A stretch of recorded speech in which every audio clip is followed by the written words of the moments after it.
Hello everyone, कैसे हो आप सब। अगर आपने अभी तक क्लास 12 की इंग्लिश खोलकर भी नहीं देखी है ना, तो आप बिल्कुल सही जगह पे आए हो, क्योंकि मैंने आपके लिए एक कंप्लीट रिवीजन प्लान बनाया हुआ है और उसी के अंदर आज ही हमारी पहली रिवीजन क्लास होने जा रही है। आज की इस वीडियो में, इस एक ही वीडियो में मैं आपकी पूरी फ्लेमिंगो की बुक ना पूरी रिवाइज कराने वाला हूं। सारे चैप्टर्स इस एक ही वीडियो में इतने कम समय में इतने मजेदार तरीके से कंप्लीट हो जाएंगे कि आपको पता भी नहीं चलेगा। अभी अगर आपको डर लग रहा है, कॉन्फिडेंस नहीं आ रहा है, क्या होगा एग्जाम में, वीडियो देखने के बाद बताना कैसा फील हो रहा है। आप खुद मुझे कमेंट में बताना कि फिर आपका कॉन्फिडेंस कैसा है। ये काम मैं आप पे छोड़ देता हूं।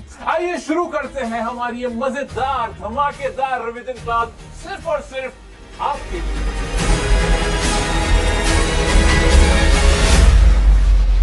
मेरे प्यारे दोस्तों, रिवीजन शुरू करने से पहले आप एक कॉपी और पेन लेके बैठ जाएं। जो मैं आपसे कहूं ना लिखने के लिए, बस वो लिखते जाना और एंजॉय करना क्लास को। भाई हमारा पहला चैप्टर है दी लास्ट लेसन। जैसे कि इसके नाम से ही पता चल रहा है, लास्ट लेसन यानी आखिरी लेसन। अब ये ना आप बहुत आसानी से कनेक्ट कर सकते हो। आप भी क्लास 12th में, उसके बाद आपका स्कूल खत्म हो जाएगा, आपकी भी कोई आखिरी क्लास, आखिरी लेसन तो हुआ ही होगा ना। बिल्कुल वैसा ही इस चैप्टर के अंदर एक लड़के के साथ वही कहानी है।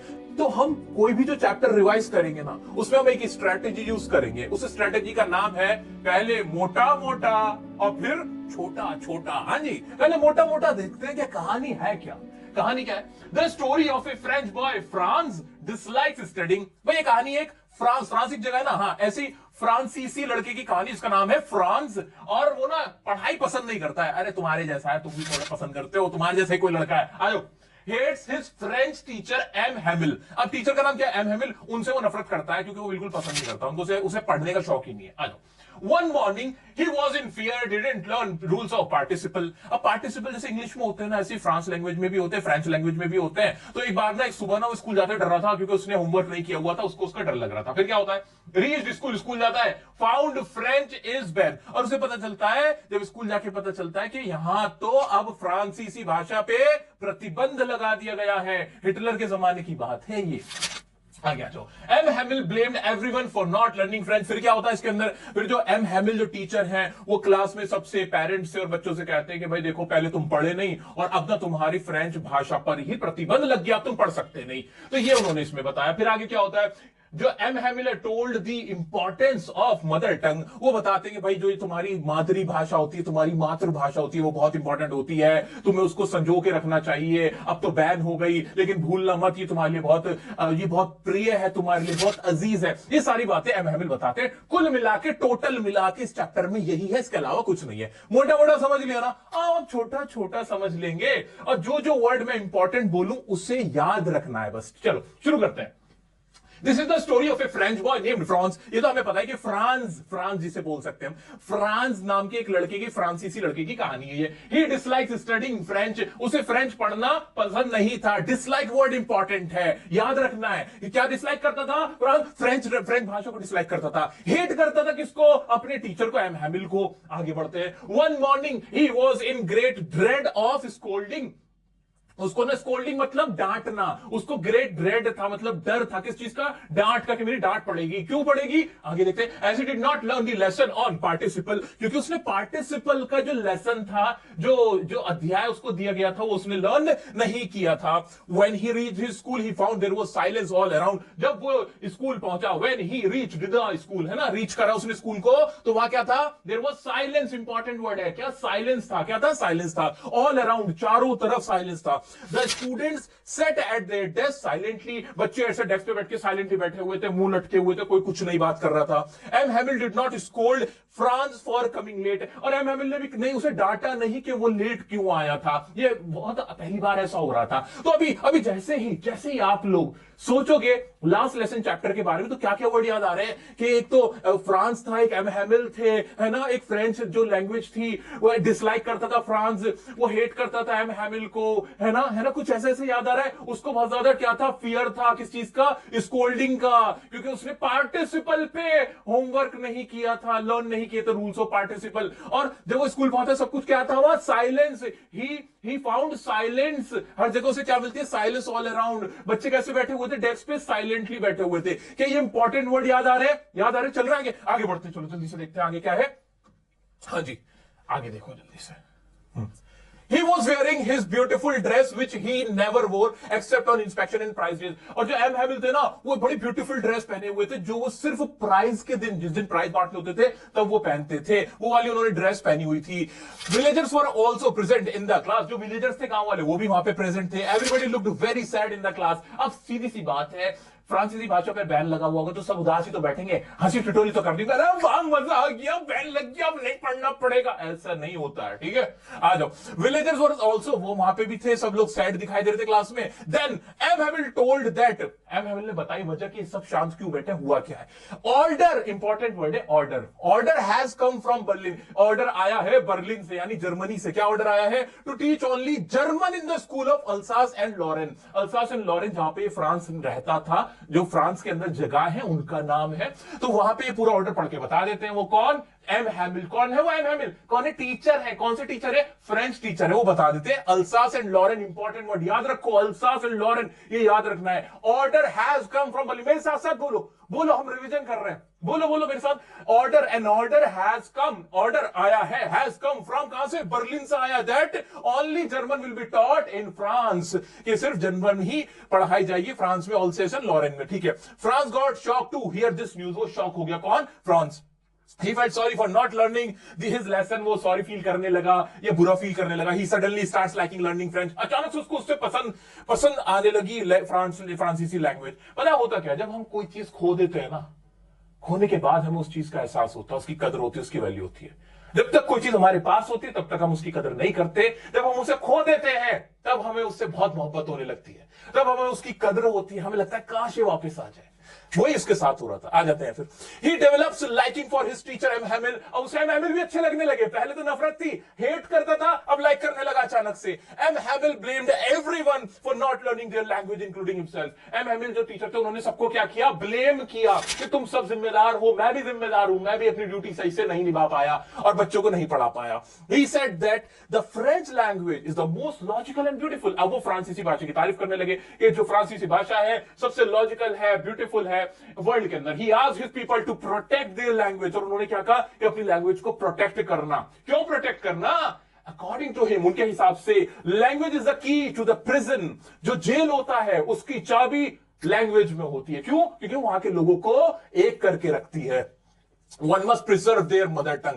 Preserve important word है, बार बार आएगा. इंपॉर्टेंट लाइंस है ये दोनों तीनों. आपको क्या याद रखना है? हैमिल ने प्रोटेक्ट करने को कहा, हेरिटेज को प्रिजर्व करने को कहा, मदर टंग्स को अपनी हमेशा प्रिजर्व करने को कहा. ये चीजें आपको याद रखनी है, इंपॉर्टेंट वर्ड्स है. ये खत्म, बस ये इस चैप्टर में और कुछ है ही नहीं. अब तुम्हें क्या याद रखना है? फर्स्ट रिवीजन हमारी. क्या याद रखने? कौन कौन से वर्ड याद आ रहे हैं? क्या अभी नए नए कौन से वर्ड याद आ रहे? कि बैन हो गया था क्लास में, है ना, हैमिल ने ब्लेम किया था सबको इंक्लूडिंग हिमसेल्फ, है ना. ये वर्ड याद आ रहे हैं क्या? सोचो सोचो, दिमाग पे जोर डालो थोड़ा सा. उसके बाद क्या याद आ रहा है तुम्हें? सोच के देखो कि भाई लैंग्वेज के बारे में क्या कहा था? मोस्ट लॉजिकल है, ब्यूटीफुल है, प्रिजर्व करना है, हेरिटेज है, मदर टंग है, प्रिजन की है ना, की टू प्रिजन. ये वर्ड याद रखो. नहीं आती तुम इंग्लिश, कोई बात नहीं, नहीं सीखी कोई बात नहीं. की टू प्रिजन, ये वाला फ्रेज याद रखो, क्योंकि मैं तुम्हारी जो लास्ट डे में भी रिवीजन कराऊंगा उसमें भी यही लाइन मैं तुमसे बुलवाने वाला हूं, ताकि तुम्हें याद हो जाए.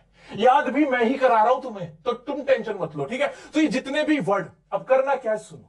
जितने भी वर्ड अब लास्ट लेसन चैप्टर से जो अभी हमने डिस्कस किया है तुम्हें याद आ रहे हैं शुरुआत से लेकर आखिर तक, वो वर्ड या वो लाइंस या वो फ्रेजेस, जैसे की टू प्रिजन था, ही ब्लेम्ड फॉर एवरीवन था, ऐसे याद आ रहा है ना. पूरे सेंटेंस नहीं बना पा रहे, मत बनाओ. आप अभी वीडियो को पॉज करो, अपनी नोटबुक में जल्दी से लिख डालो, जल्दी से लिखो मेरा दोस्त. सब ईमानदारी से लिखेंगे, तुम्हें कसम है. देखो मैं अपनी कसम दे देता हूं, लोग किसी और की क्या लोगे, मेरी कसम है. तुम्हें लिखो, सब लोग लिखो, इसी से तुम्हें नंबर आएंगे. 80 में से 80 टारगेट है मेरा, और ये तुम पूरा करोगे. आइए बढ़ते हैं नेक्स्ट चैप्टर पर. मेरे दोस्त, चैप्टर नंबर 2 जिसका नाम है हमारा Lost Spring, stories of stolen childhood, जो कि अनीस जंग बहुत प्यारी राइटर हैं, उन्होंने लिखी थी. इसमें 2 कहानियां बताई गई हैं. जैसे कि इसके नाम से देखो, नाम क्या है? Stories of stolen childhood. कि चाइल्डहुड को स्टोल कर लिया गया, स्टोलन था यानी चुरा लिया गया, चुराया हुआ, यानी उनका बचपन खराब हो गया. तो ऐसे बच्चों की कहानी जो गरीबी की वजह से जिनका बचपन छिन जाता है, जो कुछ नहीं कर पाते, ना पढ़ लिख पाते, उनकी कहानी है. अब इसमें 2 तरह की कहानी है. एक है साहिब आलम की कहानी, एक है मुकेश की कहानी. दोनों को अलग अलग हमें पढ़ना है. पहला है हमारा साहिब आलम की कहानी. तो क्या है साहिब आलम की? पहले क्या देखेंगे कहानी में? मोटा मोटा देखेंगे भाई. तो कौन है ये कैरेक्टर? कौन है इसके अंदर? एक बॉय है जिसका नाम है साहिब आलम, जो कि एक रैग पिकर, इंपॉर्टेंट वर्ड है रैग पिकर, याद रखना. रैग पिकर कौन होते हैं? जो कूड़ा बीनने वाले होते हैं. वो कौन है? हमारा साहिब आलम एक बच्चा है, ठीक है। अब सीमापुरी कहां रहता है? दिल्ली के सीमापुरी में रहता है वो। आगे आप बढ़ जाते हैं। Hardly manages food for survival, वो और उसका परिवार को 2 वक्त की रोटी भी नसीब नहीं है। तो सर्वाइवल इंपॉर्टेंट वर्ड याद रखो कि Saheb Alam hardly manages food for survival, ये लाइन याद रखो, याद रखो। आगे बढ़ते हैं। Garbage to them is gold, उनके लिए जो गार्बेज, गार्बेज क्या होता है? कूड़ा। गार्बेज क्या है उनके लिए? गोल्ड है। गार्बेज टू देम, उनके लिए क्या है? वो सोना है, सोने जैसा है। जैसे तुम लोगों के लिए सोना इंपॉर्टेंट है ना, सोना मतलब वो सोना नहीं, वो जो सोना चांदी वाला सोना, उनके लिए वो जो कूड़ा है ना, वही उनके लिए गोल्ड है। आगे बढ़ जाते हैं। Walks barefoot, no drainage facility, no cleanliness, वहां सफाई सुथराई है ना, नालियां है जहां वो रहता है सीमापुरी में साहिब आलम, और वहां वो नंगे पैर घूमता है, चप्पलें तक नहीं उसके पास। Saheb got a job at a tea stall for 800 rupees per month. बाद में कहानी में बताया गया कि अब साहिब पहले रैक पिकर था, ऐसे कूड़ा बीनता था। आगे चल के ना अब वो राइटर देखती है, अनीस जंग देखती है कि कुछ टाइम बाद देखती है कि अब वो कहीं नौकरी करने लगा है किसी चाय की दुकान पर, जहां से 800 रुपए महीना और खाना मिल जाता है। ये टोटल कहानी इसके अंदर है, और इसी को अब छोटा छोटा करके देख लेते हैं, एक्सप्लेन देखते हैं, इसकी एक्सप्लेनेशन क्या है, एक्सप्लेन कैसे हुआ है। आइए। The writer meets with a rag picker boy named Saheb Alam. तो हमें बताया कि राइटर किससे मिलती है? साहिब आलम नाम के एक लड़के से। वो माइग्रेटेड, इंपॉर्टेंट वर्ड है माइग्रेशन। माइग्रेशन यहां से वहां चले जाना है। वर्ड याद रखो, जिसको नहीं पता ये वर्ड सुनो। माइग्रेशन करना, माइग्रेट करना, एक जगह से दूसरी जगह पे रहने लग जाने को क्या कहते हैं? माइग्रेशन कहते हैं। जैसे कनाडा नहीं लोग चले जाते हैं, वो क्या कर रहे होते हैं? माइग्रेशन कर रहे होते हैं इंडिया से कनाडा जाके। तो वो कहां से माइग्रेट होता? बांग्लादेश से आया था साहिब आलम। जब बांग्लादेश में पार्टीशन बांग्लादेश बना था, उस टाइम पे बहुत सारे बंगाली लोग यहां पे आके बस गए थे। And lives in Seemapuri. कहां रहता है? सीमापुरी में रहता है। They could hardly manage some food for survival. हमने देखा है कि बड़ी मुश्किल से सर्वाइवल, हार्डली मैनेज कर पाते हैं सर्वाइवल के लिए फूड को भी। फूड भी नहीं है उनके पास। The writer finds Saheb walking barefoot. वो देखती है कि वो नंगे पैर घूम रहा है, उससे पूछती है कि नंगे पैर क्यों घूमते, तो कह देता है हमारी ट्रेडिशन है, चप्पल मम्मी ने ऊपर रखी हुई है, ऐसे करके उन्हें टाल देता है। आगे बढ़ते हैं। The general explanation is that it is not lack of money but a tradition। ये वही ट्रेडिशन वाली बात है कि जनरल एक्सप्लेनेशन तो ये दी जाती है कि भाई इसलिए घूम रहे क्योंकि हमारे ये ट्रेडिशन है नंगे पैर घूमने का। However, she is not sure, लेकिन राइटर को शायद राइटर श्योर नहीं कि यही रीजन है। One day the writer finds Sahib holding a steel canister going towards milk booth। एक दिन वो कनस्तर जिसे बोलते हैं हाथ में लेके देखती है कि वो मिल्क बूथ पे जा रहा है, यानी दूध की दुकान पे जा रहा है। अब वो चाय वाले की नौकरी करने लगा।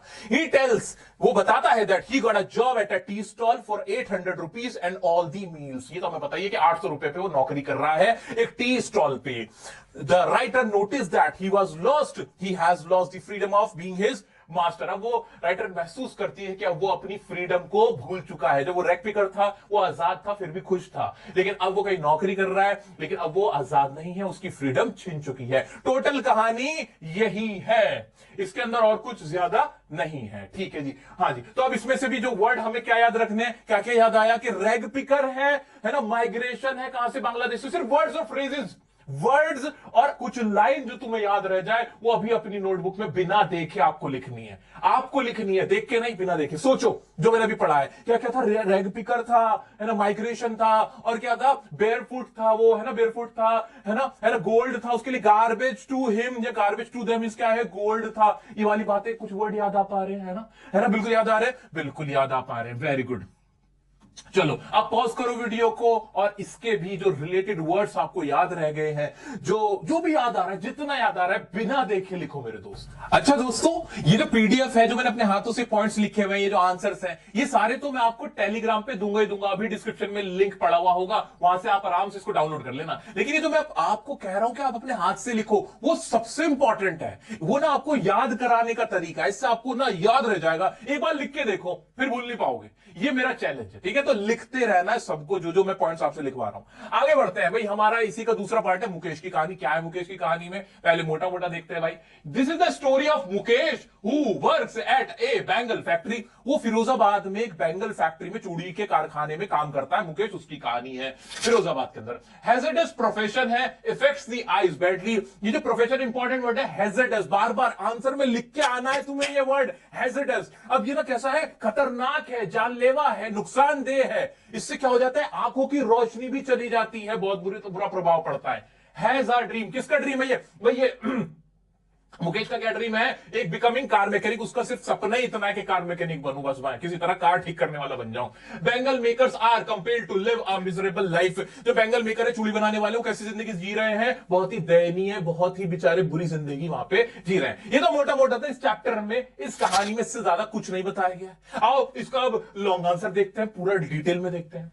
This is the story of a boy named Mukesh. की मुकेश की कहानी है, हु लिव्स इन फिरोजाबाद। ये तो तुम्हें भी याद हो गया, हो गया कि नहीं याद होगी? नहीं वाली लाइन हो गई। आगे बढ़ते हैं। Which is famous for bangle making industry. जो कि फेमस किसके लिए? बैंगल मेकिंग के लिए। This profession is a hazardous one. ये प्रोफेशन कैसा है? हैजर्डस। ये तो तुम्हें समझ में आ चुका है। स्पेलिंग ध्यान से देख लेना, मेरे वो बालक जिनको स्पेलिंग में दिक्कत रहती है, ध्यान से पढ़ लो। आ जाते हैं। The workers have to work in furnaces. Furnaces important word है। फर्नेस बोलते हैं भट्टी को। चूड़ियां भट्टी में बनती है। भट्टी का मतलब इतना बड़ा एक जगह होती है, पत्थर की बना देते हैं, उसके अंदर आग लगा देते हैं और सेकते हैं चीजें।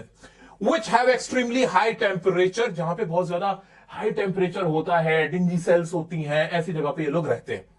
The cells are dingy without air on light. वहां पे ना हवा का पास है ना पानी का पास है, वहां रहते हैं। इंपॉर्टेंट वर्ड है सारे। विदाउट एयर और लाइट है वहां जगह पे।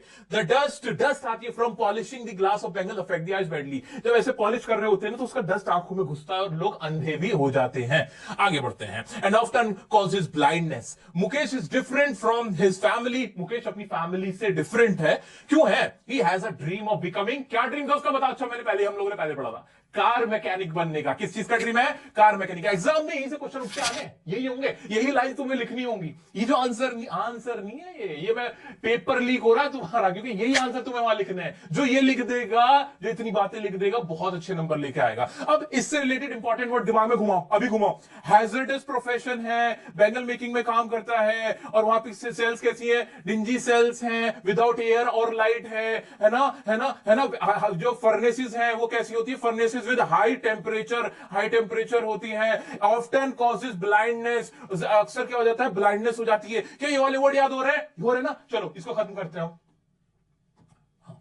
He wants to go, जो मुकेश कहा जाना चाहता है, गैरेज में जाना चाहता है, लर्न कार रिपेयरिंग, और कार मैकेनिक या कार रिपेयरिंग का काम सीखना चाहता है। The Bengal makers couldn't organize themselves because of the fear of being beaten and harassed by the police। ये भी इंपॉर्टेंट क्वेश्चन बनता है यहां से भी, मैंने बहुत बार देखा ये क्वेश्चन बनते हुए। भाई जो बेंगल मेकर्स हैं वो हमेशा हरास किए जाते हैं, उनको प्रताड़ित किया जाता है, वो कभी खुद को ऑर्गेनाइज नहीं कर पाए, क्योंकि पुलिस वाले उनको बहुत मारते पीटते हैं। जो पॉलिसी मेकर है वो लोग, नेता लोग भी उनको परेशान ही करते हैं। They are compelled to live a miserable life due to the sahukars, middleman, policeman, bureaucrats and the politician. सबसे इंपॉर्टेंट लाइन इस चैप्टर की यही है। इसी के ऊपर क्वेश्चन पूछ लेगा कि बताओ उनकी जिंदगी क्यों नहीं संवर पाई, तो ये लाइन याद रखनी है कि भाई उनकी लाइफ इसलिए संवर पाई क्योंकि वो खुद को ऑर्गेनाइज नहीं कर पाए। क्यों नहीं कर पाए? क्योंकि जो साहूकार से पॉलिटिशियंस हैं, जो स्ट्रेटेजी मेकर्स हैं, जो पुलिस वाले हैं, वो सब लोग क्या है? वो सब ना उनका हरेसमेंट करते हैं, वो उनको मारते हैं, पीटते हैं। तो इसी के ऊपर आपको अपनी तरफ से 2-3 लाइन और बढ़ानी पड़ेगी, और ये आपका क्वेश्चन का आंसर बनेगा। तो अब इंपॉर्टेंट क्वेश्चन है एग्जाम के पॉइंट ऑफ व्यू से भी। पॉज करो वीडियो, जो जो वर्ड्स ऑफ फ्रेजेस याद हो रहे हैं लिखो, बिना देखे लिखो। चैप्टर नंबर 3, डीप वाटर, गहरा पानी। यानी गहरा पानी मतलब समझ में आ रहा है कि पानी के किसी डर से रिलेटेड ये कहानी है। क्या है कहानी? देखते हैं पहले मोटा मोटा।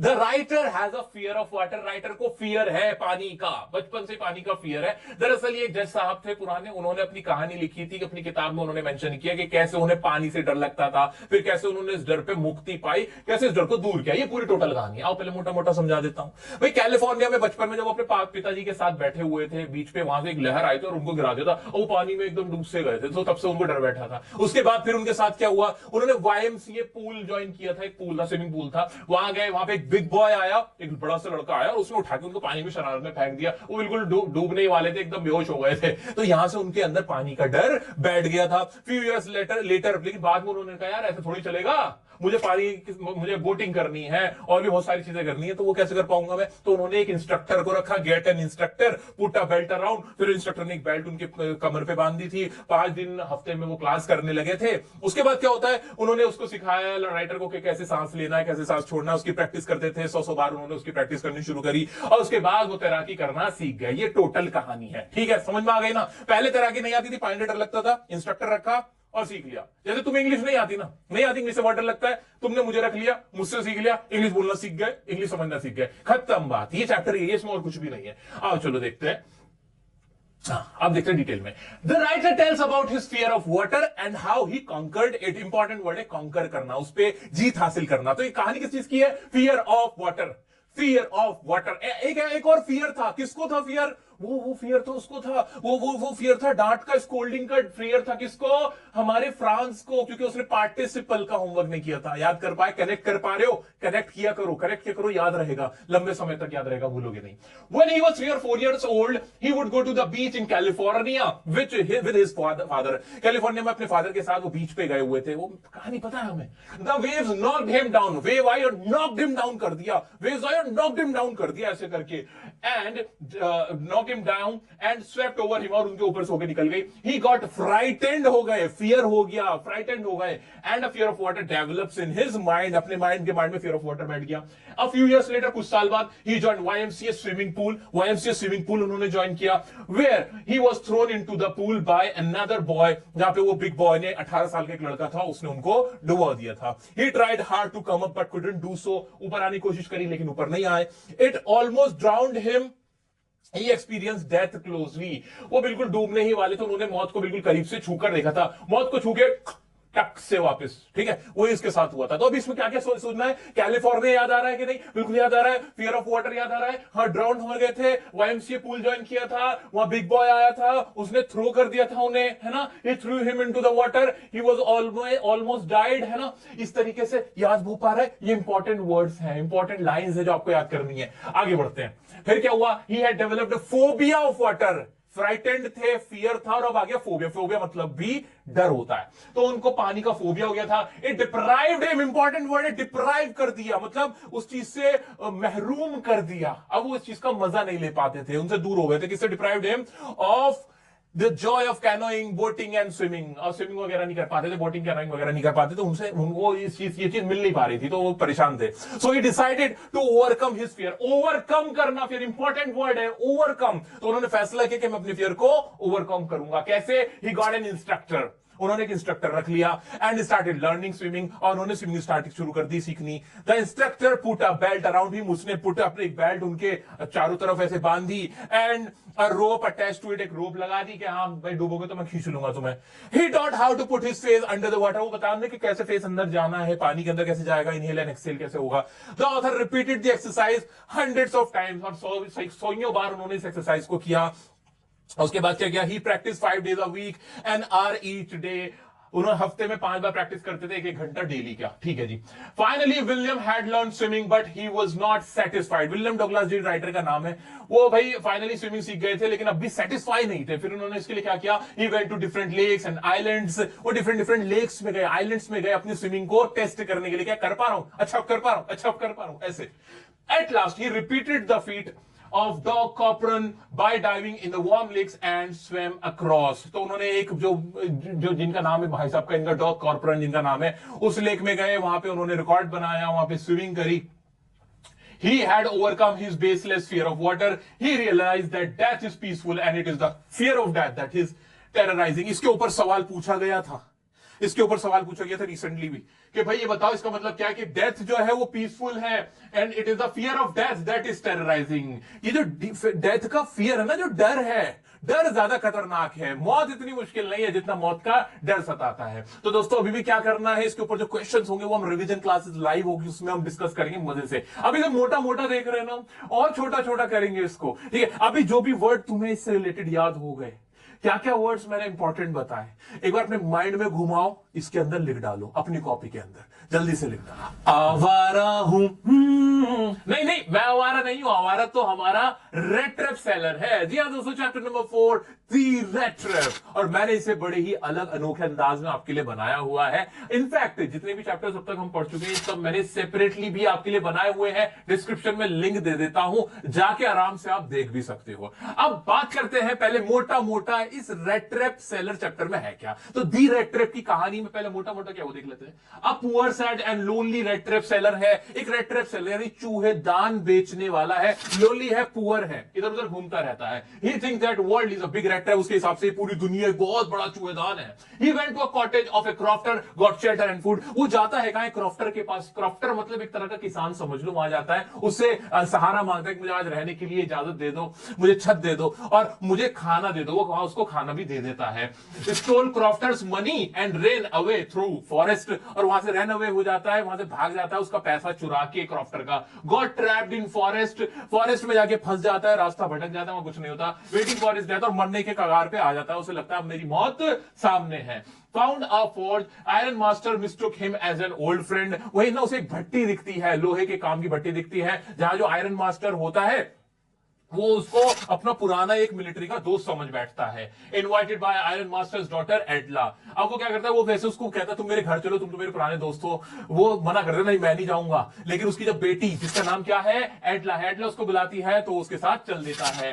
एडला showed compassion, love and sympathy. Edla क्या शो करती है? लव, कंपैशन, प्यार और दया दिखाती है, रिस्पेक्ट देती है उसको, जिससे वो बहुत खुश हो जाता है। Edla and iron master came to know about his reality. बाद में उनको पता चल जाता है सच्चाई का कि ये तो चोर है, ये उसका पुराना दोस्त नहीं है। और इनफैक्ट बाद में पता चलता है कि इसने तो चोरी भी की हुई है।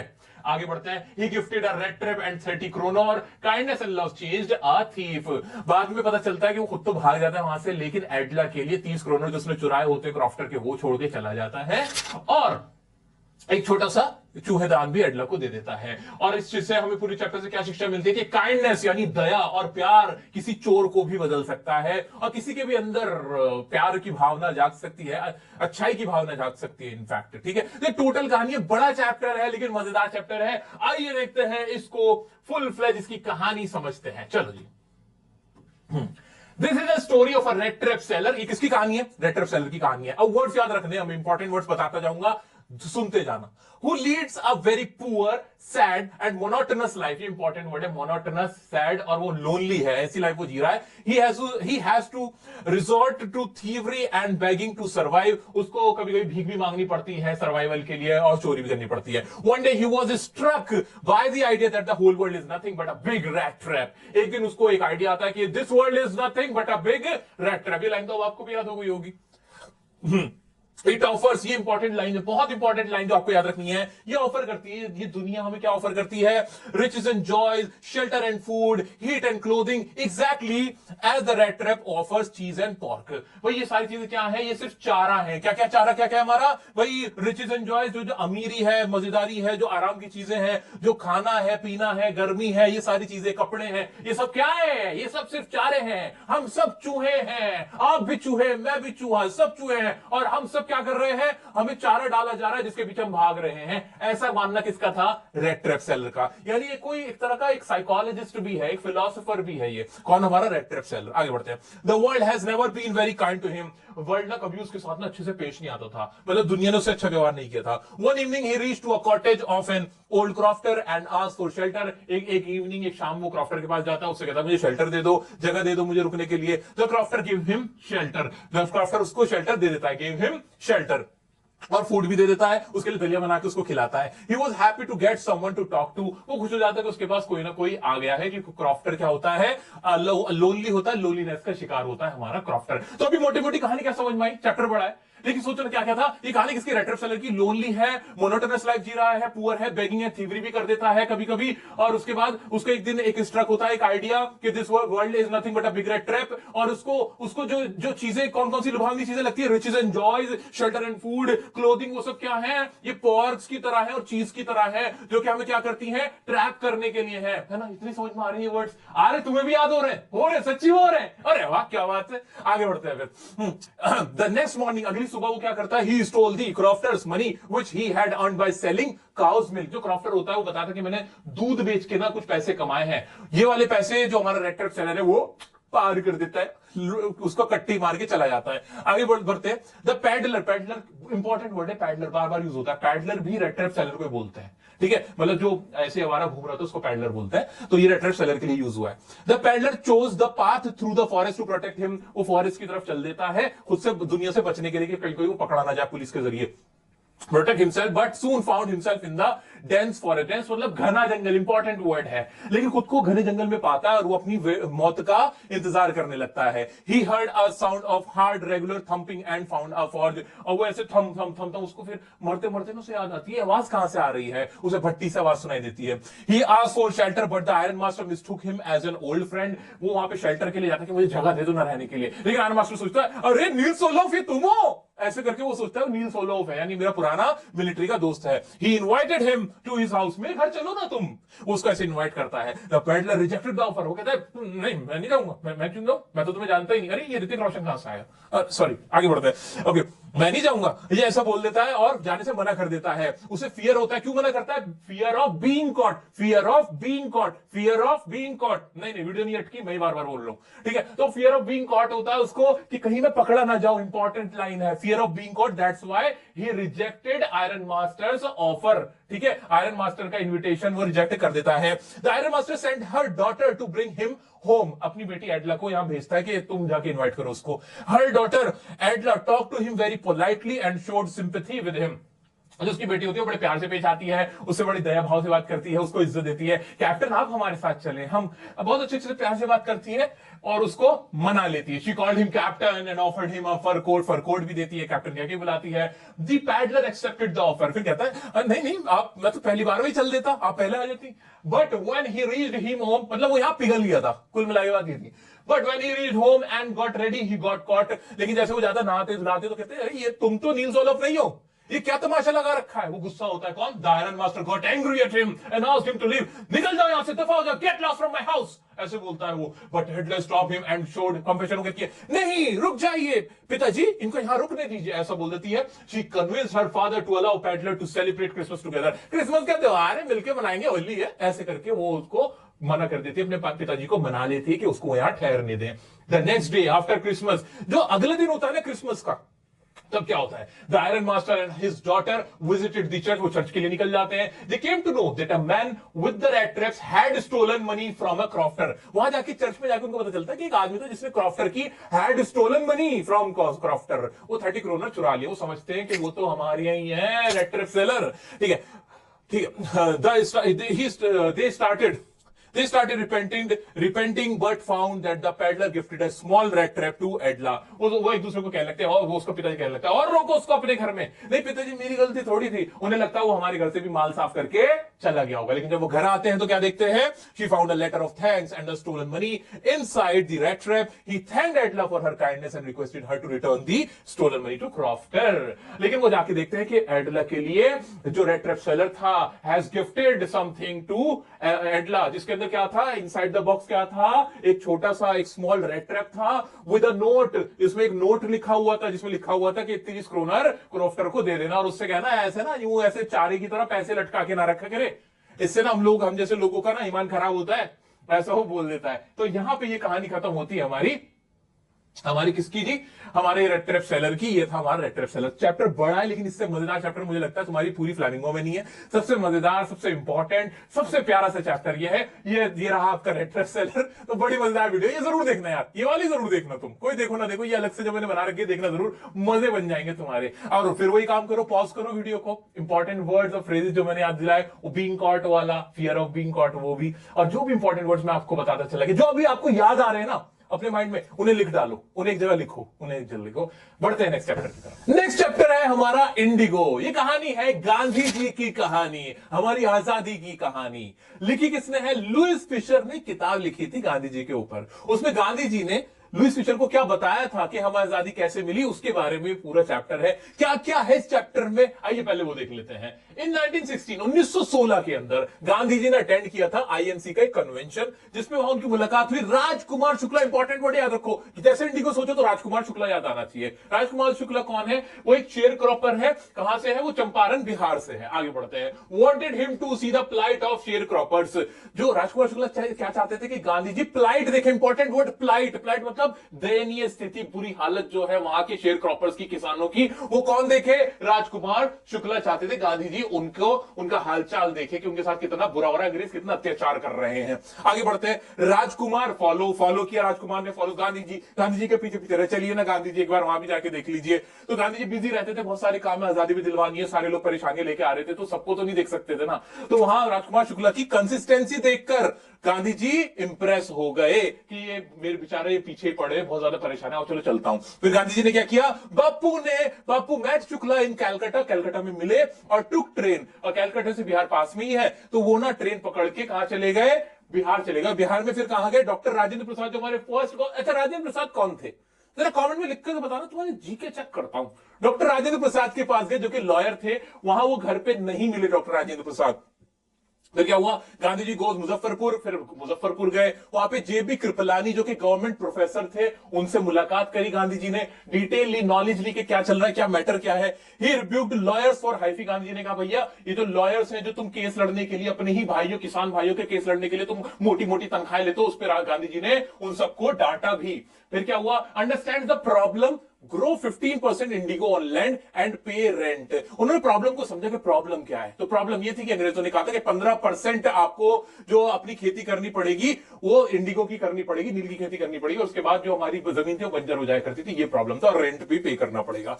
Gandhi ji went to British association, वहां ब्रिटिश एसोसिएशन के पास गए कि भाई देखो क्या प्रॉब्लम चल रही है। नॉट गिवन इंफॉर्मेशन, और उनको इंफॉर्मेशन नहीं दी गई कि आउटसाइडर्स को हम इंफॉर्मेशन नहीं देते, जानकारी उनको नहीं दी गई। फिर सिलसिलेवार तरीके से क्या क्या हुआ वो देख रहे हैं अभी हम कुछ पढ़ नहीं रहे, अभी सिर्फ मोटा मोटा देख रहे हैं। He was asked to leave Champaran, और अंग्रेजों ने गांधी जी से कहा कि चंपारण से निकल जाओ, आप यहां से चले जाओ, समन लेटर, और उनको नोटिस भी दिया कि आप यहां से चले जाएं। He was asked to leave Champaran. People supported Gandhi ji, made authority nervous, released him. और गांधी जी पे केस चला दिया गया अदालत में। जैसे गांधी जी पेश हुए, लोगों ने पूरी अदालत को ही घेर लिया। लोग इतने ज्यादा आ गए कि गांधी जी ने ही कंट्रोल करवाया, वहां की जो अदालत थी वो डर गई, और बिना बेल के गांधी जी को वहां से छोड़ दिया गया। ये पहली बार हुआ था हिंदुस्तान में जहां किसी को बिना बेल के आजाद कर दिया गया था। Civil disobedience succeeded. भाई सिविल डिसोबीडियंस यहां पे सक्सीडेड हुआ। सिविल डिसोबीडियंस का मतलब होता है सविनय अवज्ञा आंदोलन के, सरकार की बिल्कुल अवमानना करना, उनकी नहीं मानना। तो बिना बेल के गांधी जी को यहां से आजाद कर दिया गया। Gandhi ji met sir Edward Gait, made a commission, और गांधी जी फिर एक एडवर्ड गेट से मिले, उनके साथ कमीशन बनाई और एक नया रूल बनाया खेती का। Gandhi ji and Kasturba Gandhi helped the peasants, जो किसान थे उनकी मदद करी, जो गरीब किसान थे, बीमार थे, उनकी मदद करी। Champaran taught a lesson of being self reliant. Champaran जो जगह है, चंपारण का जो पूरा एपिसोड हुआ था, उसने हमें खुद पे निर्भर होने का एक बहुत अच्छा लेसन दिया कि हम भी अपने हक ले सकते हैं अगर हम एकजुट हो जाएं। तो ये पूरी कहानी है, बहुत बड़ा चैप्टर है, इंडिगो चैप्टर। आइए अभी तो मोटा मोटा समझा है, अब इसको थोड़ा डिटेल में समझते हैं, देखना मजा आएगा, तुम्हें भी याद रह जाएगा। आइए देखिए दोस्तों क्या है कहानी। This chapter is an extract from the book the life of Mahatma Gandhi written by Louis Fischer. तो मैं बताया कि ये क्या है, ये एक लुईस फिशर नाम के व्यक्ति था, उसने बुक लिखी थी जिसमें गांधी जी ने लुईस फिशर को कुछ बताया था। Gandhi ji told Louis Fischer about the British departure in 1916। British departure कैसे हुआ था 1916 में, इसके बारे में गांधी जी ने बताया था, तुम्हें बताइए। Gandhi ji attended the INC convention, met Rajkumar Shukla present in Champaran Bihar, जो कि वहां के किसान थे। कौन? राजकुमार शुक्ला, वो उनसे मिले थे, तो हमें पता ही है। Initially Gandhi didn't take Shukla seriously and told him that he was busy, but he accompanied him to various places. अब गांधी जी ने पहले उनको सीरियसली नहीं लिया था, बाद में लेकिन गांधी जी इंप्रेस हो गए थे किससे? राजकुमार शुक्ला की कंसिस्टेंसी से। इंपॉर्टेंट वर्ड है, एग्जाम में पूछा जा सकता है, आपके एनसीईआरटी का भी क्वेश्चन है ये,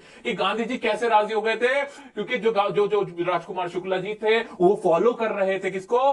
गांधी जी को उन्होंने फॉलो किया। राजकुमार शुक्ला फॉलोज गांधी जी, एंड इसी वजह से हमारे जो गांधी जी थे, he got impressed by the consistency of Rajkumar Shukla and convinced to go to Bihar. चलो आगे बढ़ते हैं। फिर क्या हुआ?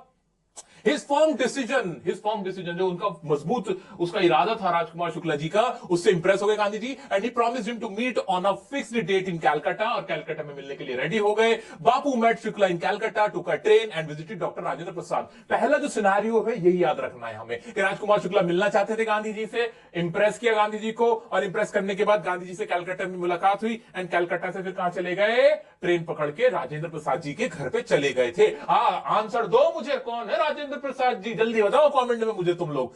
ठीक है, अब वहां पे क्या हुआ, राजेंद्र प्रसाद जी तो वहां थे नहीं, not there, however they were both treated badly by the servants, लेकिन वहां के नौकरों ने बुरा व्यवहार किया, क्योंकि वहां ऊंच नीच का उस जमाने में जात पात का बहुत ज्यादा एक तरह की एक ईवल कस्टम उस वक्त पे प्रिवेल कर रहा था, तो उस चीज का सामना करना पड़ा गांधी जी को। गांधी जी गोज, उसके बाद मुजफ्फरपुर गए, जेबी कृपलानी जो कि गवर्नमेंट प्रोफेसर थे उनसे मिले, ही चाइल्ड लॉयर्स फॉर हाई फी, ये चाइल्ड का मतलब, ये स्कोल्डेड का मतलब डांटना, रिब्यूक करना, ये सारे सेम वर्ड है, इंपॉर्टेंट वर्ड है। उन्होंने लॉयर्स को डांटा कि आप इतनी ऊंची फीस क्यों लेते हो अपने ही भाइयों से। He understands the problem, Gandhi ji ने प्रॉब्लम को समझा, grow 15% Indigo on land and पे रेंट, ये प्रॉब्लम थी कि 15%, क्या प्रॉब्लम क्या थी, इंडिगो की प्रॉब्लम क्या थी कि 15% पे इंडिगो उगाओ, नील की खेती करो और रेंट पे करो। Gandhi ji went to the British landlord association but he was not given information because he was the outsider, ये वाला कह के उनको क्या आउटसाइडर कह के उन्हें वहां पे इंफॉर्मेशन नहीं दी गई। सब कुछ सिलसिलेवार तरीके से चल रहा है। आओ दोबारा रिपीट करो, पहले राजेंद्र प्रसाद जी के घर पे गए, नौकरों ने अच्छे से व्यवहार नहीं किया, नौकर डिडंट ट्रीट देम वेल, उसके बाद सर्वेंट्स ने अच्छे से ट्रीट नहीं किया, उसके बाद फिर कहां चले गए, जेबी कृपलानी के पास गए, हाई फीस का पता किया, फिर एसोसिएशन के पास गए, not given any information and calling him an outsider. इतना ऐसे तुम भी बोलो, इतने बोलो, पूरी पूरी इंग्लिश अभी नहीं बोलो, अगर तुम्हें इंग्लिश नहीं आती ना तो पूरे पूरे सेंटेंसेस बोलना या लिखने की अभी जरूरत नहीं है, अभी ना छोटे छोटे वर्ड्स, छोटी छोटी लाइंस, इनसे सीखो, इनसे अपना आंसर बनाओ, मानते हो, धीरे धीरे फिर बड़े बड़े भी बनने लग जाएंगे। दूसरी बार जब ट्राई करोगे पूरा बड़ा भी बना लोगे, यकीन करो मुझ पे, भरोसा करो। आगे बढ़ते हैं। Gandhi went to the British association, not given any information, he then went to the commission of the Tirhut division who threatened Gandhi ji and asked to leave Champaran. और गांधी जी जब त्रिहुट में गए, वहां कमीशन में गए, उनको कह दिया गया कि आप यहां से चले जाएं।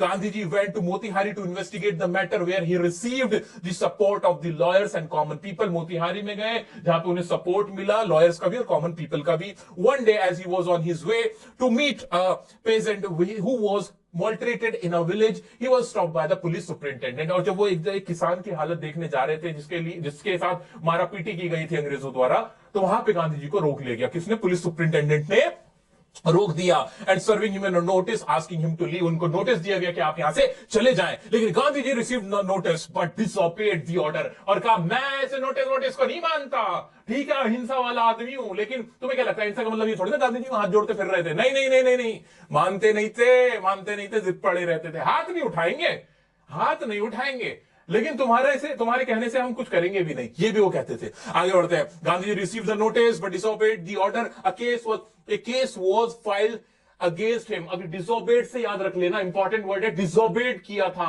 यहां से किस चीज की? सिविल डिसोबीडियंस की शुरुआत हुई थी, सविनय अवज्ञा आंदोलन की शुरुआत हुई, यहां से आ जाते हैं। Gandhi ji receive the notice on the day of a trial, a large crowd gathered near the court. जैसे ट्रायल का दिन आया ना कोर्ट का, सारी जगह लोग ही लोग आ गए। A case was filed against him. It became impossible to handle the crowd. Gandhi ji helped the officers to control the crowd. यहाँ पे crowd इतना आ गया अदालत में, तो गांधी जी कंट्रोल कर रहे थे। अरे रुक जाओ, यहाँ से मत आओ, अरे समझो बात को, मैं ठीक हूँ, अरे रुक जाओ। ये हालत हो गई थी। अथॉरिटी ने गांधी जी से कहा कि आप थोड़ा क्राउड को संभाले, जज कह रहा है आप संभाले। सोचो क्या हालत हो रही होगी, इतना सपोर्ट था गांधी जी को। Gandhi ji helped the officer to control the crowd. Gandhi ji told the court that he was not a law breaker. Important word है, गांधी जी ने क्या बताया? Gandhi ji told, I am not a law breaker. He was not a lawbreaker, but he disobeyed so that he could help the peasants. बस उन्होंने disobeyed इसलिए किया था ताकि वो पेजेंट को सपोर्ट कर सके। पेजेंट मतलब किसान, याद रखना इंपॉर्टेंट वर्ड है। फिर क्या होता है? ठीक है। Gandhi told the court that he was not a lawbreaker. The court asked Gandhi ji to file for bail but he refuse. Court ने कोई बात नहीं, बेल पे फाइल कर दो, मतलब लिख के दे दो कि मुझे बेल दे दो, हम आपको जाने देंगे। लेकिन गांधी जी नहीं माने। गांधी ने कहा he refuse and later he was released without the bail. मैं नहीं मांगूंगा बेल। और गांधी जी को बिना बेल के ही यहां से रिलीज करने किया गया। और यहां से किस चीज की शुरुआत हुई? सिविल डिसओबीडियंस की यहां से शुरुआत हुई, जो कि गांधी जी ने की थी। Later a commission was set up by sir Edward Gait to look into the matter. और एक कमीशन का गठन किया गया सर एडवर्ड गेट की अगुवाई में। After the inquiry planters were found guilty and asked to pay back to the peasants. और बाद में पता चला जो प्लांटर्स थे, जो अंग्रेज थे, देखा जाए या जो बड़े लोग थे, उन लोग जो अमीर लोग थे उस जमाने के, अंग्रेज थे, उन लोगों के ऊपर उनको दोषी पाया गया। और क्या किया गया? एक सेटलमेंट बनाया गया। और सेटलमेंट किस चीज पे किया गया? कि रिफंड किया जाएगा 25% फार्मर्स को। आगे बढ़ते हैं। Gandhi accepted the offer because he wanted to make the peasant free from the planters and give them rights. अब कहने को ये गांधी जी की बिल्कुल एग्जैक्ट जो डिमांड थी वो फुलफिल नहीं हो रही थी, बट गांधी इसलिए सेटिस्फाई थे कि चलो पहली बार ही झुके तो सही, 25% पे माने तो सही कि अब ये 25% रिफंड दिया जाएगा किसको, फार्मर्स को। आगे बढ़ते हैं। Gandhi ji accepted the offer because he wanted to make the peasant free from the planters and give them rights. Gandhi ji emerged victorious in the Champaran episode. Gandhi ji emerge हुए, ऊपर हुए, विक्टोरियस मतलब जीत हासिल करी फर्स्ट टाइम कहां पे, चंपारण के एपिसोड में। And the landlord surrendered before the peasants. और जो लैंडलॉर्ड थे, जो बड़े बड़े जमींदार थे ना भाई, अंग्रेज अकेले थोड़ी जुल्म ढाते थे, हिंदुस्तानियों के साथ मिलकर जुल्म ढाते थे। जो अमीर हिंदुस्तानी थे ना वो भी कम नहीं थे, वो लोग भी जुल्म ढाते थे अपने ही भाइयों पे, अपने गरीब भाइयों पे। तो उन लोग जो लैंडलॉर्ड थे, जो कि जमींदार थे, वो पहली बार झुके गांधी जी की वजह से। आगे बढ़ते हैं। कहां गया हमारा। Gandhi ji emerged victorious in the Champaran episode and the landlord surrendered before the peasants. He considered this a turning point in his life. Important. What was the turning point of Gandhi ji's life? Turning point क्या था गांधी जी की life का in the freedom of India? तो वो क्या था, independence के अंदर टर्निंग पॉइंट क्या था गांधी जी का, वो था Champaran episode in his life, as it was the first time that the British landlords had surrendered to the sharecroppers. ये लाइन याद रखना कि that was the first time British landlord, जो ब्रिटिश लैंडलॉर्ड थे, had surrendered to the sharecroppers के आगे उन्होंने surrender कर दिया था।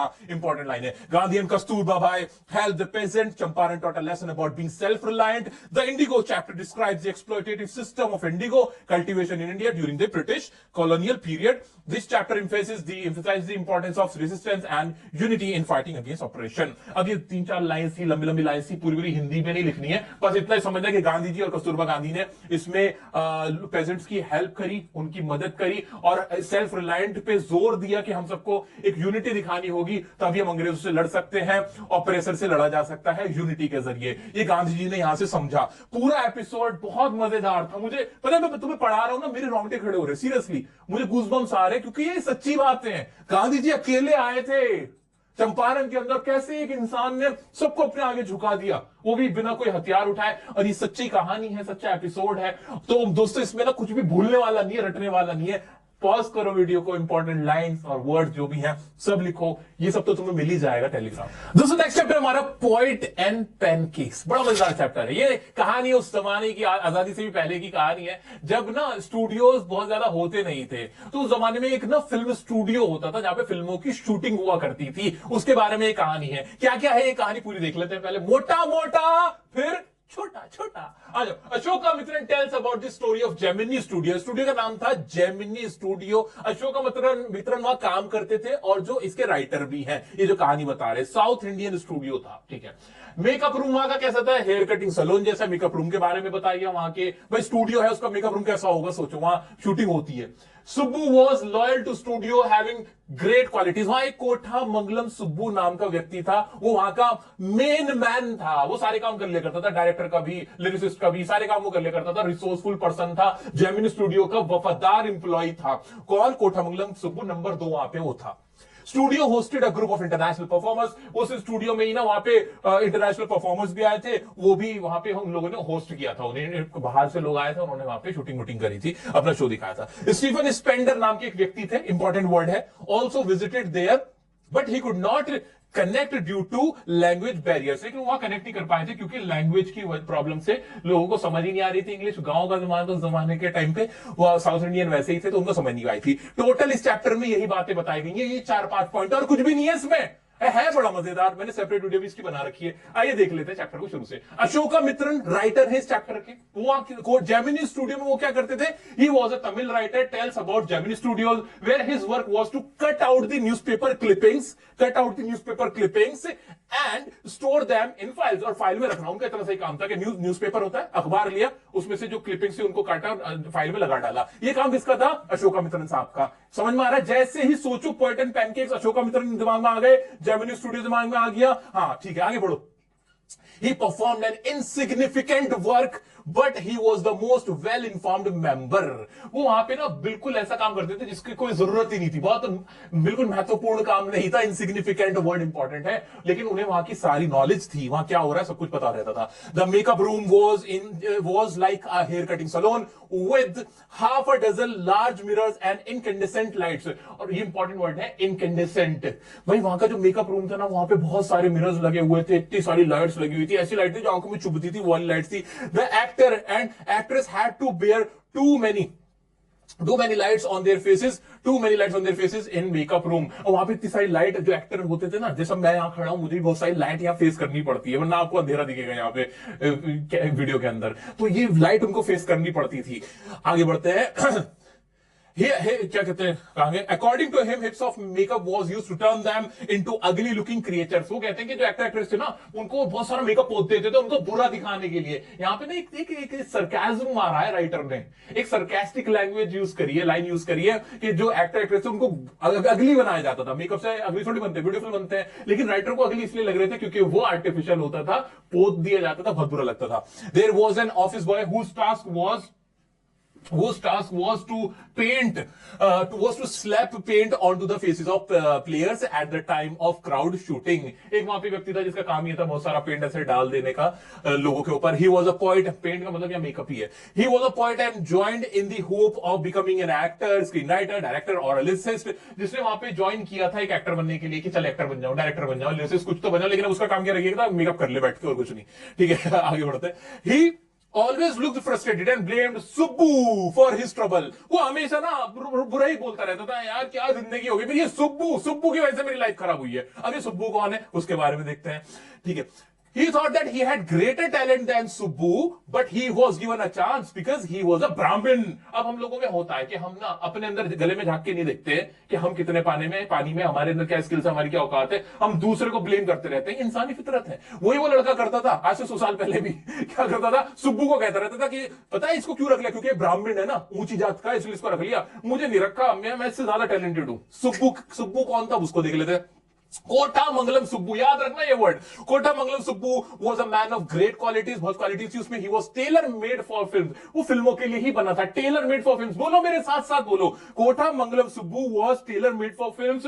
ही had great qualities, he had multi qualities, he was multi talented, ऐसे बोल देते हैं, है ना. आगे बढ़ते हैं. He was known for his hospitality and creativity, उसके अंदर क्रिएटिविटी थी, प्यार से पेश आता था. और वो जो लड़का जलन रख रहा है ना, यार बताओ जलन की बात थी क्या. सुब्बू की आदत ही इतनी अच्छी थी, सबकी हेल्प करना, सबकी मदद करना, क्रिएटिविटी उसके अंदर थी, मेहनती वो था, लॉयल वो था, कितना तो अच्छा प्यारा इंसान था सुब्बू. खामखा जल रहा है सुब्बू से ये आदमी. ठीक है, आगे बढ़ते हैं. He was a resourceful person known for his hospitality. He also did poetry भी कर लेता था सुब्बू हमारा. ही वाज लॉयल था जेमिनी स्टूडियो को और अपने बॉस के प्रति. और नंबर 2 था जेमिनी स्टूडियो में. नंबर 1 जिसका मालिक था वो, और नंबर 2 सुब्बू को ही माना जाता था. He work for the story department with a lawyer who ended the bright career of an actress by recording her voice when she was getting angry at the producer.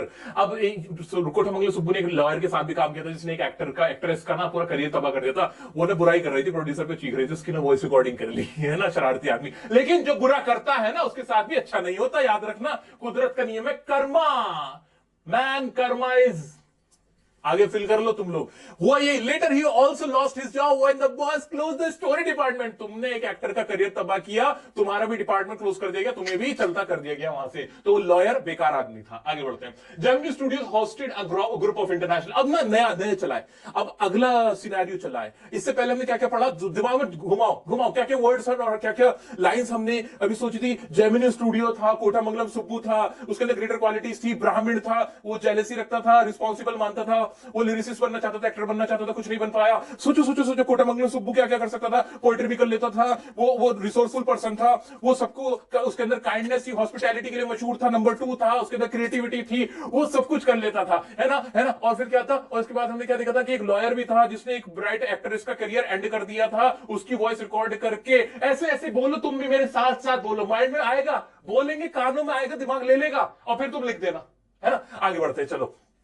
फिर क्या होता है, ग्रुप के एक इंटरनेशनल ग्रुप परफॉर्मेंस उनको host भी किया था। Their plots and messages were simple but their sets and costume were so impressive. उनके जो बाहर से आए थे तो उनकी कॉस्ट्यूम वगैरह बहुत इंप्रेसिव थी।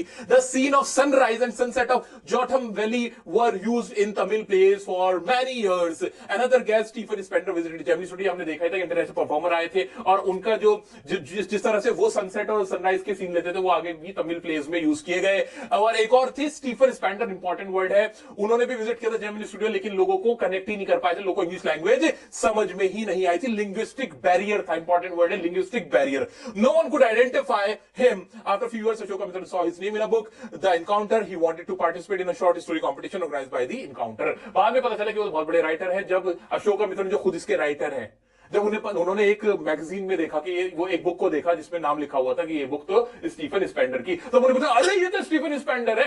इसको ऐसे समझ लो, मान लो मैं अपने एरिया में कहीं जाता हूं ना, कहीं किसी गली मोहल्ले मेट्रो में कहीं मिलता हूं, तो लोग ना मेरे को पहचान नहीं पाते, ऐसे नॉर्मल में ऐसे चल लेता हूं ना, बिल्कुल आवाराओं की तरह चला जाता हूं, वहां ना लोग पहचान नहीं पाते, लेकिन जब उन्हें रियलाइज अरे तो वही है जिन्हें हम देखते हैं, बिल्कुल ऐसे स्टीफन स्पेंडर के साथ अशोक मित्रन का हुआ। अशोक मित्रन जब वो उनके घर पे आए तब तो पहचान नहीं पाए, मतलब उनके ऑफिस पे आए, स्टूडियो पे आए, लेकिन जब बाद में वो उन्होंने किताब के नीचे नाम देखा तब कहा अरे ये तो डियर सर है, ओ माय गॉड ये तो स्टीफन स्पेंडर है। दोस्तों ये पूरी कहानी है जेमिनी स्टूडियो की कहानी, जिस चैप्टर का नाम है पोएट एंड पेन केस, जो जेमिनी स्टूडियो पे ही पूरा आधारित है। अब इसके जो मोटी मोटी लाइन जो भी वर्ड्स मैंने आपको अभी याद कराया बोल बोल के, एक बार शांत मन से खूब दिमाग दौड़ाओ और लिखो अपनी नोटबुक के अंदर। नेक्स्ट चैप्टर है हमारा दी इंटरव्यू। जो इंटरव्यू देते हैं ना हम किसी को, उसके ऊपर है, बहुत ही आसान सा सिंपल सा चैप्टर है हमारा। आप पहले मोटा मोटा देखते हैं। The author tales about the history and process of interview, के क्या हिस्ट्री है इंटरव्यू की, कब से लिया जाता है,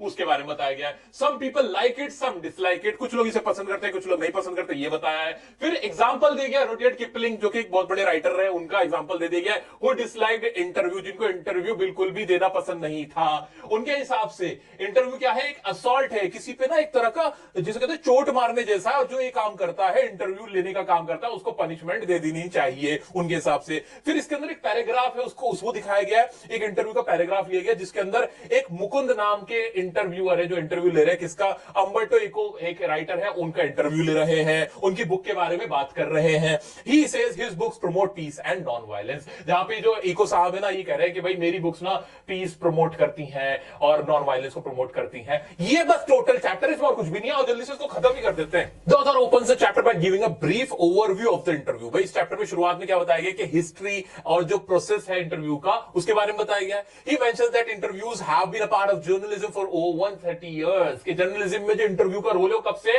130 इयर्स। इंपॉर्टेंट वर्ड है मेरे दोस्त, कि जर्नलिज्म में इंटरव्यू का अगर सवाल आ जाए कि इंटरव्यूज का क्या सिग्निफिकेंस है जर्नलिज्म में, तो बता देंगे 130 इयर्स से इंटरव्यूज लिए जा रहे हैं, have been a part of journalism over 130 years, and that people have varying opinions about them. लोग अपने अपने इसके ऊपर ओपिनियन है। It notes that people have varying opinions. It tells us that with some viewing it highly and others disliking.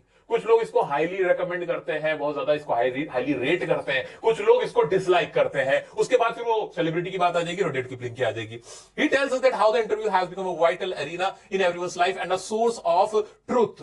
वो कहते हैं कि किस तरह से इंटरव्यू सोर्स ऑफ ट्रूथ बन जाता है। Source of truth important line है। सोर्स ऑफ ट्रूथ क्या बनता है, इंटरव्यू से हमें सच पता चलता है कि नहीं, लोगों से इंटरव्यू लिया जाता है, उनकी सच्चाई बाहर निकाली जाती है। The author highlights that an interview can leave a lasting impression, कि भाई जो इंटरव्यू है ना एक लास्टिंग इंप्रेशन छोड़ देता है, आपका ओपिनियन बन जाता है। कभी किसी को इंटरव्यू में देखते हो, उसकी बातें सुनते हो, तो उससे बहुत ज्यादा आप जिस कहते हैं इंप्रेस भी हो जाते हो, कभी कभी उसको नापसंद भी करने लगते हो, क्योंकि उसकी सच्चाई सामने आने लगती है। होता है कि नहीं, जिसे आजकल पॉडकास्ट कह रहे हैं ना, वो इंटरव्यू ही तो है, और क्या है वो, and can sometimes change the opinion of a person leading to the loss of their true identity। कभी कभी लोगों का ओपिनियन ही बदल जाता है, और जो उनकी जो आइडेंटिटी है, पहचान है, वो भी दूर छूट जाती है, वो भी खराब हो जाती है, उसको भी हम खो देते हैं। ठीक है, ही देन बल्कि मुझे इस वक्त ना केएल राहुल और हार्दिक पांड्या याद आ रहा है। इंटरव्यू में तो उन्होंने कोई ऐसी बात बोली थी करण जौहर के शो में, जहां से उनकी टीम से भी फिर छुट्टी हो गई थी, बहुत कुछ उन्हें फेस करना पड़ गया था।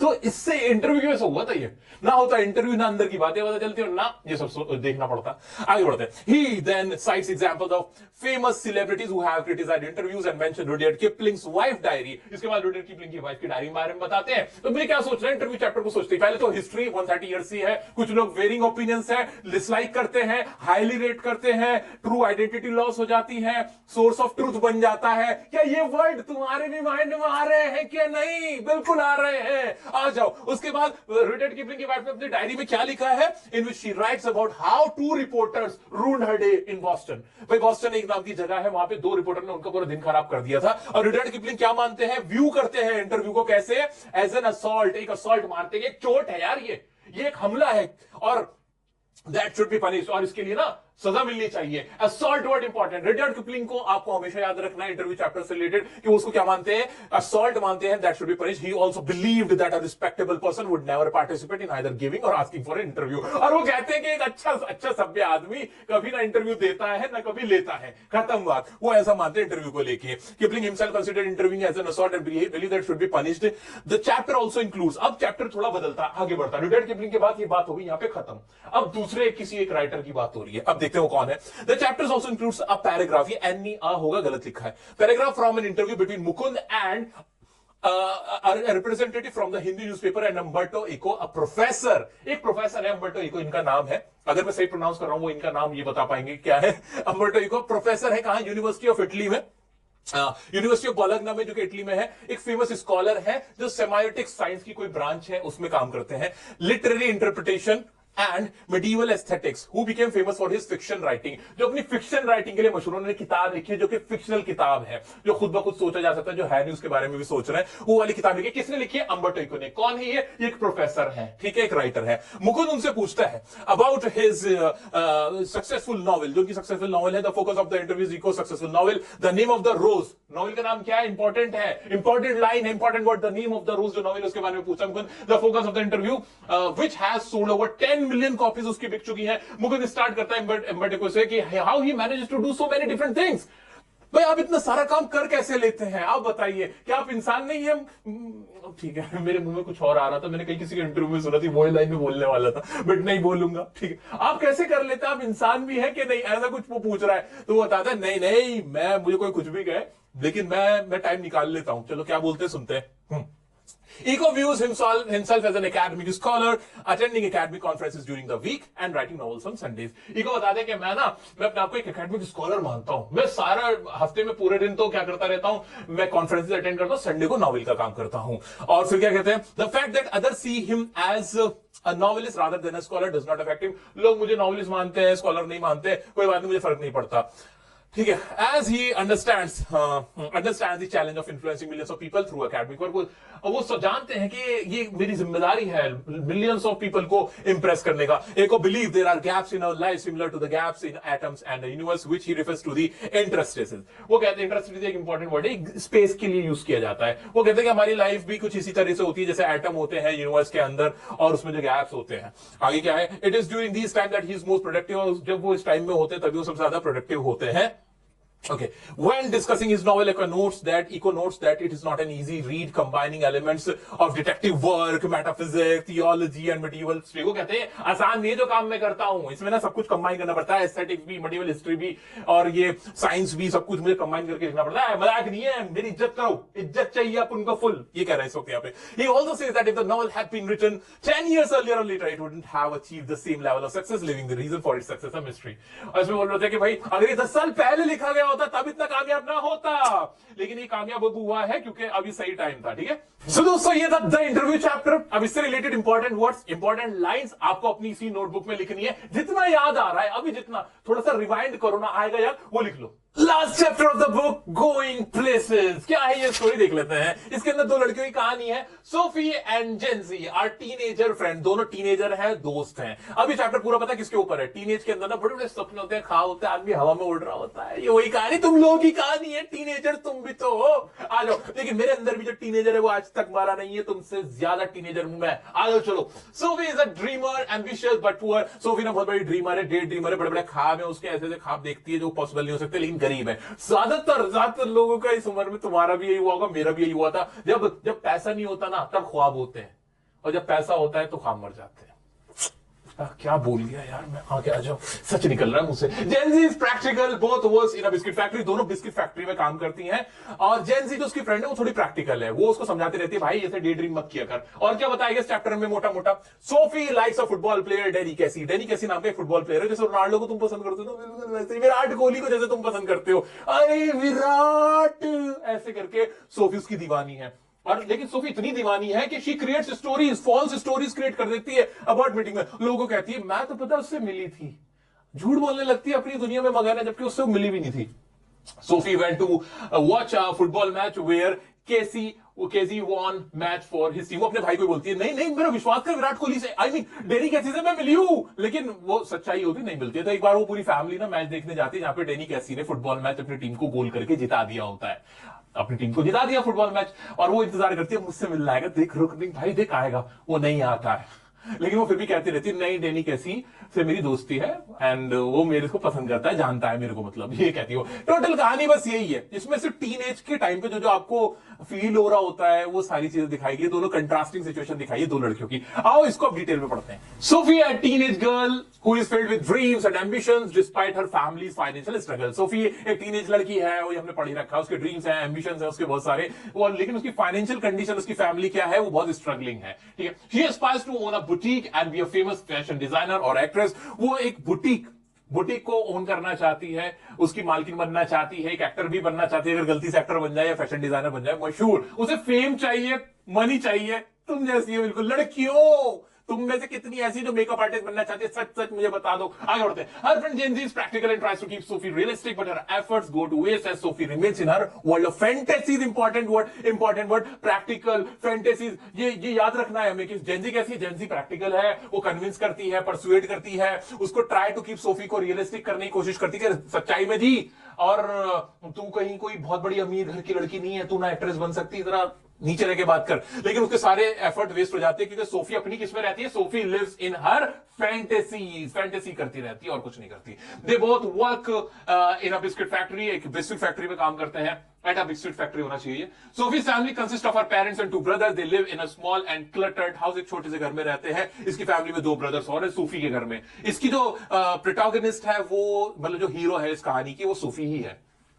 Sophie shares her desires with her family, but they are not as excited as she is due to the harsh realities they face। वो बताती भी कि मुझे ना ऐसे ऐसे बुटीक ऑन करना है, मैं ये एक्ट्रेस बनना चाहती हूँ, फैशन डिजाइनर बनना चाहती हूँ, लेकिन उसकी फैमिली एक्साइटेड नहीं होती सुन के क्योंकि वो सच्चाई जानते हैं। Sophie is particularly curious by her elder brother Geoff, who is tall, strong and handsome but reserved. He works as a trainee mechanic। उसका भाई उसकी सुन लेता है, थोड़ी उनकी पटती है, लेकिन वो भी बेचारे एक मैकेनिक है, उसका काम कर रहा है, ट्रेनी मैकेनिक है।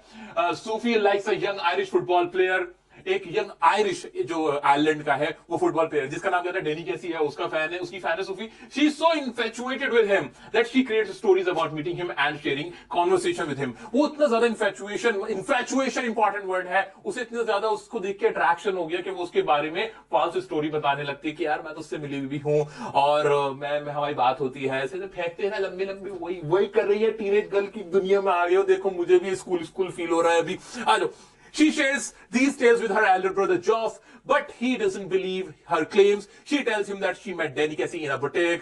वो अपने भाई से बताती है, she tells her tales, she tells her conversation or stories to her brother Geoff, लेकिन वो he doesn't believe her claims, कि वो believe नहीं करता है कि जो सब बोली सच बोली है। She tells him that she met Danny Casey, उससे मिली है। Despite this, Sophie is so good at convincing people with her details that even Geoff start to wish that her stories were true। वो इतनी detail में बताती कि जब मैं गई थी ना, मैंने लाल दुपट्टा पहना हुआ था, पीले कलर की कुर्ती पहनी हुई थी, मेरे हाथ में चूड़ियां थी, और पता जैसे मैं पहुंची थी ना, मेरा पैर भी फिसल गया, ऐसे जैसे डेनी कैसी ने देखा एकदम उसने मुझे पकड़ लिया, संभाल लिया। लोग सोचते यार काश ये जो कह रही हो सच हो, वो ऐसा सोच के उसकी बात को सुन लेते थे।